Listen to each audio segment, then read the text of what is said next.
कि जिस प्रकार से आपने इस्लाम, देखिए मैं कह रहा हूँ कि आप मुसलमानों का कत्ल कीजिए, आप मुसलमानों को गाली दीजिए, आप मुसलमानों की दाढ़ी पकड़ करके आप उनसे कह रहे जय श्री राम बोल, आप उनकी टोपी पकड़ करके कह रहे हो टोपी क्यों लगा रखी है, आपको उनके खाने से दिक्कत है, भाषा से दिक्कत है, पहनने से दिक्कत है, उनके कल्चर से दिक्कत है, ये आपका आंतरिक मामला है। इससे इराक, ईरान और कुवैत को कोई मतलब नहीं है। लेकिन अगर आप मोहम्मद साहब पे टिप्पणी करोगे तो आप समझिए वो फिर इंटरनेशनल मामला है और उस इंटरनेशनल मामले में सरकार को जवाब देना पड़ेगा, क्योंकि आपका बिजनेस जो है वो कुवैत से चल रहा है, ईरान से चल रहा है, इराक से चल रहा है, अफगानिस्तान से, तमाम इस्लामिक कंट्रियों से भारत का बिजनेस है। और बिजनेसमैन कौन है? मोदी जी के दोस्त है।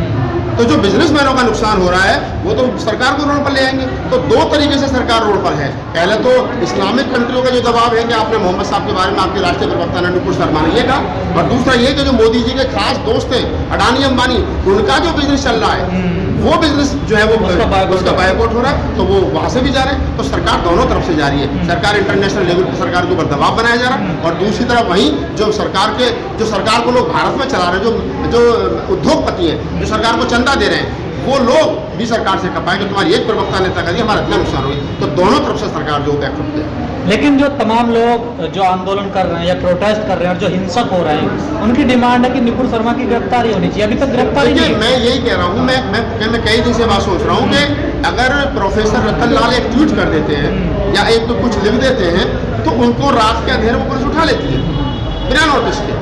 और वहीं दूसरी तरफ बीजेपी के राष्ट्रीय प्रवक्ता नुपुर शर्मा इतना बड़ा बयान देती है जिससे सरकार की इंटरनेशनल लेवल पर, भारत की इंटरनेशनल लेवल पर बेइज्जती होती है, उसको गिरफ्तार तक नहीं किया जा रहा है। आखिर सरकार कहना क्या चाह रही है, बताना क्या चाह रही है, समझाना क्या चाह रही है, बताए तो सही। या तो सरकार की ये कहे, या तो मोदी की कैबिनेट ये कहे, या तो मोदी की सरकार ये कहे, या तो भारत सरकार ये कहे कि हम नुपुर शर्मा को बचाना चाह रहे हैं, या फिर वो ये कहे कि नहीं हम उसको जेल में डाल करके मामले को शांत करना चाहते हैं। सरकार चाहे तो उस मामले को 2 दिन में खत्म कर सकती है। नुपुर शर्मा को गिरफ्तार करो, जेल पहुंचाओ, अरे जो सही और गलत होगा वो कोर्ट तय करेगी। लेकिन सर मान लिया जाए कुछ गलत बोला है तो उसके लिए कानूनी रास्ता है। तो आंदोलन सड़कों पर होता है, हिंसक हो जाते हैं लोग, बिना परमिशन के लोग खड़े हो जाते हैं। मैं वही कह रहा हूँ कि चाहे वो हिंदू है चाहे वो मुसलमान है, जो लोग भी हिंसक हो रहे हैं उनको ये मालूम होना चाहिए कि जिस देश की संपत्ति का नुकसान पहुंचा रहे देश आपका है। अगर हिंदू रोड पर आकर के कह रहा है कि नुपुर शर्मा का हम समर्थन कर रहे हैं तो ये अनपढ़ और कुपढ़ लोगों की भीड़ है। और अगर मुसलमान आकर के कह रहे हैं कि इसको गिरफ्तार करिए तो मैं कह रहा हूँ कि उनकी जांच मांगेंगे, उनकी जो मांग है वो जायज़ है, लेकिन उनका जो प्रोटेस्ट है वो पीसफुल होना चाहिए, वो शांतिपूर्ण तरीके से होना चाहिए। हिंसा किसी भी तरीके से किसी भी समस्या का समाधान नहीं है। लेकिन मैं फिर कह रहा हूँ कि अगर सरकार चाहे तो इस मामले को खत्म कर सकती है, और मामला खत्म सिर्फ ऐसे ही होगा कि सरकार जो है वो 2 ही काम करे। नुपुर शर्मा को उठा करके पहले जेल में डाले, उसने जो गुनाह किया है उसके लिए कोर्ट तय करें क्या वास्तव में वो सजा की पात्र है नहीं। अगर सजा की पात्र है तो उसमें सजा मिलनी चाहिए। मामला खत्म नहीं हो रहा, रांची में कितनी बड़ी हिंसा होगी, दो बच्चों की मौत भी हो गई, पुलिस को गोली चलानी पड़ेगी। मैं वही कह रहा हूँ कि अगर नुपुर शर्मा को जेल में पुलिस गिरफ्तार करके जेल पहुंचा दे, बाद में कोर्ट तय करेगी क्या करना है क्या नहीं करना, और सरकार जो बीजेपी एक प्रेस कॉन्फ्रेंस करके कहते हैं कि हम कोर्ट अपना काम करेगा तो हिंसा रुक सकती है। लेकिन सरकार खुद नहीं चाह रही है। सरकार ने तो कहा ही ऐसे लोग असामाजिक तत्व है, एलिमेंट बता रही है। नहीं है थोड़ी सरकार का, सरकार अगर चाहे तो क्या ये नुपुर शर्मा कितनी बड़ी कोई मतलब तोप है क्या जिसके पुलिस हाथ नहीं डाल रही है, क्यों पुलिस गिरफ्तार नहीं करी, सवाल ये खड़ा होता है ना। तो कहीं ना कहीं सरकार कह कुछ रही है और बता कुछ रही है और दिखा कुछ रही है। लेकिन सर हाथी के दांत खाने के कुछ और है, दिखाने के कुछ और है। लेकिन लोग सर कह रहे हैं कि वो तो शेरनी है, बहन है, बेटी है देश की। देखिए मैं ये कह रहा हूँ कि अगर वो देश की बेटी है तो जो बच्चे उसमें मारे जा रहे हैं, क्या नाम है, दंगों में मारे जा रहे हैं, जिनके घर जलाए जा रहे हैं, जो देश की संपत्ति का नुकसान हो रहा है वो किसके हैं? वो देश के नहीं है। अभी जैसा आपने बताया 2 बच्चे हिंसा में मारे गए, वो देश के नहीं थे क्या? वो भी तो देश के हैं। रोज लोग मारे जा रहे हैं, वो देश की संपत्ति का नुकसान हो रहा है। ये जो चिरकुट किस्म के लोग हैं, ये जो अनपढ़ और कुपढ़ लोग हैं, जो ये कह रहे हैं कि नुपुर शर्मा देश की शेरनी, देश की बेटी है, देश की शेरनी, अच्छी बात है, तुम्हारे लिए देश की बेटी हो सकती है। हमने कुछ करा, हमने गलत किया कि वो देश की बेटी नहीं है। देश के तो सब लोग हैं, कोई बेटा है, कोई बेटी है, कोई चाचा है, कोई ताऊ है, कोई फूफा है, कोई फूफी है, इसमें कौन सी बात है। लेकिन ये कह देना कि नहीं उसने गुनाह किया इसलिए उसको बचा लिया जाए कि उसने मोहम्मद साहब के बारे में टिप्पणी की है इसलिए वो देश की बेटी है। लेकिन हिंदू संगठन सिर्फ इसलिए कह रहे हैं वो क्या नाम है देश की बेटी है, मोहम्मद साहब के बारे में। अरे तुम्हें मालूम होना चाहिए भारतीय संविधान इस बात की इजाजत नहीं देता कि आप किसी धर्म के बारे में बोले। क्यों बोले किसी धर्म के बारे में? नमाज के बाद में तो शांति की अपील की जाती है लोगों से, तो धार्मिक उन्माद फैल गया। नमाज के बाद तो उसकी अपील की जा रही है, तो मैं ये करूँगा कि अगर मस्जिदों से शांति की अपील हो रही है तो मंदिरों से भी शांति की अपील होनी चाहिए। लेकिन लाखों लोग जुट गए पूरे देश में सर। जो नमाज पढ़ने के लिए लाखों लोग आते हैं जुमे के दिन, वो फिर हिंसा में तब्दील हो जाती है। मैं वही तो कह रहा हूँ कि हिंसा में तब्दील क्यों हो रहे हैं, इस बात पर सवाल है ना।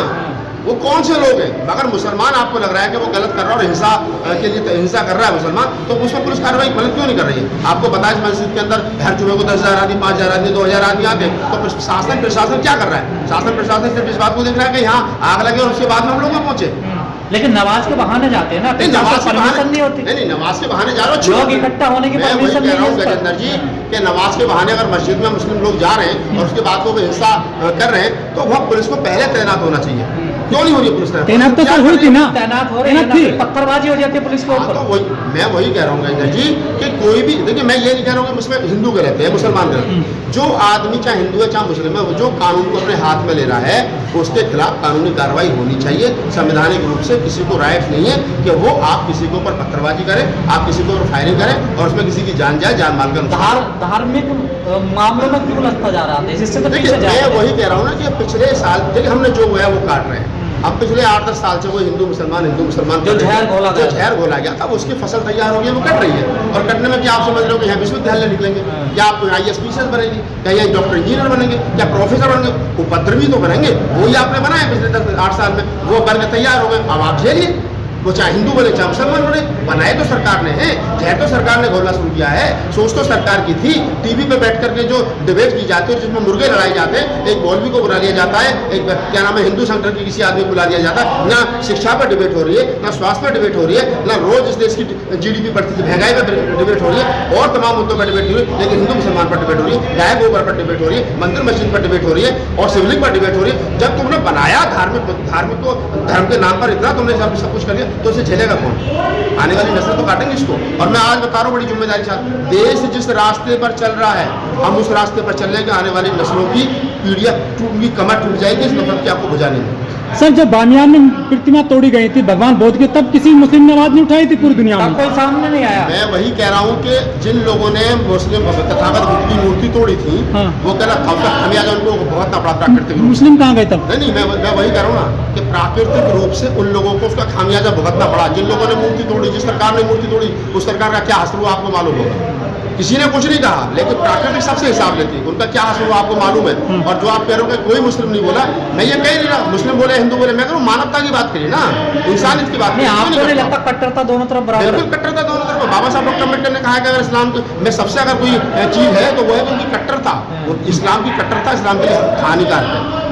इस्लाम तो नहीं कहता ना। नहीं, इस्लाम नहीं कहता, लेकिन इस्लाम के मानने वालों के अंदर जो कट्टर था वो इस्लाम को सबसे ज्यादा नुकसान पहुंचा। नागपाल जी, जिस तरह से वो शुक्रवार के बाद में पुलिस कार्रवाई कर रही है पूरी यूपी में, कई राज्यों में लोग डिटेन किए जा रहे हैं, थानों में बुरी तरह से पीटे जा रहे हैं, मकान तोड़े जा रहे हैं, वो कार्रवाई किस तरह से देखते हैं पुलिस प्रशासन की आप? नहीं, मैं तो देखिए पुलिस प्रशासन अगर न्यायिक रूप से मकान तोड़े कर रही है तो मैं समझता हूँ कि अगर कहीं निष्पक्ष रूप से कार्रवाई होगी तो होनी चाहिए। लेकिन हाँ, अगर पक्ष के साथ में होने मुसलमान यहाँ ज्यादा कर दो या कम कर दो, ये हिंदुओं से छोड़ दो, इसे गिरफ्तार मत करो, इसे गिरफ्तार कर लो, तो वो गलत हो नहीं। लेकिन सर मकान तोड़ने का कौन देता है ऑर्डर इसमें? ये तो देखिए मकान तोड़ने का ऑर्डर, तमाम ये जितने ऑर्डर है ये सरकार अपनी मनमानी चला रही है। अगर मकान तोड़ना ही बिल्डोजर ला करके मकान तोड़ने का समस्या का समाधान है, तो फिर ये जज और कोर्ट और कचहरी क्यों बना रही है? तो आप ही तय कर लो, फिर तो बिल्डोजर लिया क्या जोड़ते?